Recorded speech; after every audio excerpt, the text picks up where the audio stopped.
Mä taisin tajuta, että mikä tuossa oli vinkkinä. Ja mun pitää siis mennä metsään, koska mun tietääkseni siellä on paljon eläimiä. Ja siellä varmaan onkin. Ja mä oon käynyt siellä mun kavereiden kanssa ratsastamaan ja tälleen, niin se viittaa kyllä aika paljon tohon, joten mun pitää mennä tohon yhteen lähimetsään. Joten ei kun vaan metsää seikkailua kohti.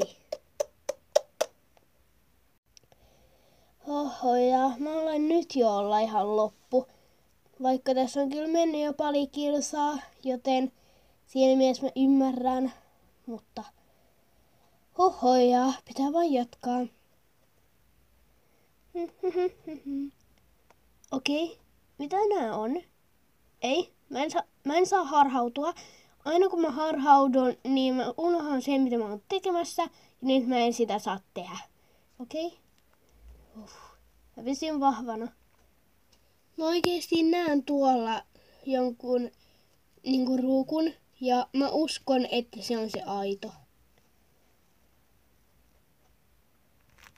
Nää pois nää jutut. Oikeesti mä voin koskea tähän, tää on aito. Ihan super mahtavaa, että mä nyt löysin tän aidon. Parin hologrammin jälkeen mä löysin oikeesti sen aidon.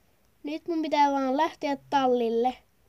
Mutta mä en oo käynyt täällä monen vuoteen, niin mä en yhtään muista, miten nämä reitit menee. Hyvä, että mä löysin tänne, mutta mä en oo varma, miten täältä pääsee pois.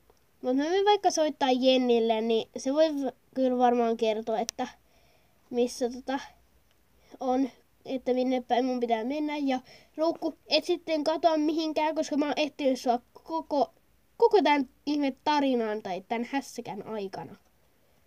Ja koko ajan, joten pysy siellä, Ruukku.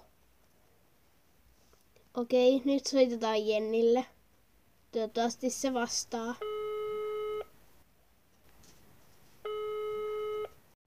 Oikeesti, miksi Jenni ei voinut vastata?